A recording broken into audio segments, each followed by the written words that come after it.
Relationships breakup ആവുന്ന സമയത്ത് പൊതുവേ പറഞ്ഞു കേൾക്കുന്ന ഒരു സംഭവമാണ് ഫാമിലി ഇഷ്യൂ, ഫാമിലി ഭയങ്കര സീനാണ് എന്നുള്ളതൊക്കെ.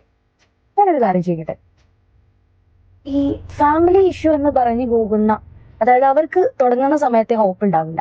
അതായത് അവർക്ക് അറിയാലോ ഫാമിലിക്ക് ഇതൊന്നും താല്പര്യമില്ലാത്ത ആളുകളാണെന്ന് അവർക്ക് നേരത്തെ അറിയുണ്ടാവും. ദെൻ അവരൊരു ഹോപ്പില്ലാതെ അവർ സ്റ്റാർട്ട് ചെയ്യും. എന്നിട്ട് കുറച്ച് അധികം മുന്നോട്ട് പോയി കഴിഞ്ഞാൽ ഒരു ലാസ്റ്റ് മൊമെന്റിലൊക്കെയാണ് ഇത് പുറത്തേക്ക് വരാം. എടാ ഫാമിലി സീനാണെന്ന് പറഞ്ഞിട്ട് ബ്രേക്കപ്പ് ആവാം.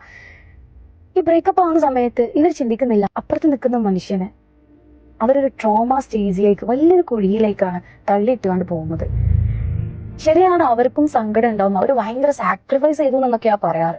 ബട്ട് ഞാനൊരു കാര്യം ചോദിക്കട്ടെ, ഈ സാക്രിഫൈസ് എന്ന് പറയുന്നത് അവർക്ക് അറിയുണ്ടാവില്ല ആദ്യം തന്നെ ഫാമിലി ഇങ്ങനെ ഇഷ്യൂ ആണ്, അതൊന്നും താല്പര്യമില്ലാത്ത ആളുകളാണ്. ഇത് എന്തിനാണ് നിങ്ങൾ ഇങ്ങനെ സ്റ്റാർട്ട് ചെയ്യാൻ പോകുന്നത്? സ്വയം ഒരു ഹോപ്പ് ഇല്ലാത്തൊരു സംഭവം, ഒരു റിലേഷൻഷിപ്പും നിങ്ങൾ സ്റ്റാർട്ട് ചെയ്യരുത്. കാരണം അപ്പുറത്ത് നിൽക്കുന്നത് ഒരു മനുഷ്യനാണ് എന്നൊരു പരിഗണന നിങ്ങൾ എപ്പോഴും കൊടുക്കണം. അല്ലെങ്കിൽ നിങ്ങൾ സ്റ്റാർട്ട് ചെയ്തെങ്കിൽ സ്ട്രഗിൾ ചെയ്യാൻ നിങ്ങൾ തയ്യാറാവണം. ഫാമിലിയെ പറഞ്ഞ് മനസ്സിലാക്കാൻ നിങ്ങൾ തയ്യാറാവണം.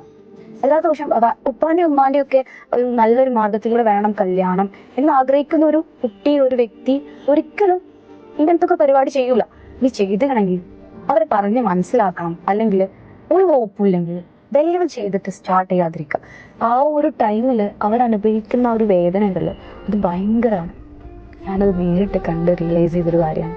നിങ്ങൾക്ക് ഒരു ഹോപ്പില്ലാത്ത ഒരു കാര്യത്തിൽ നിങ്ങൾ സ്റ്റാർട്ട് ചെയ്യരുത്. എന്തിനാണ് നമ്മൾ വെറുതെ മറ്റൊരു മനുഷ്യന്റെ സങ്കടങ്ങൾക്ക് കാരണമാവുന്നത്?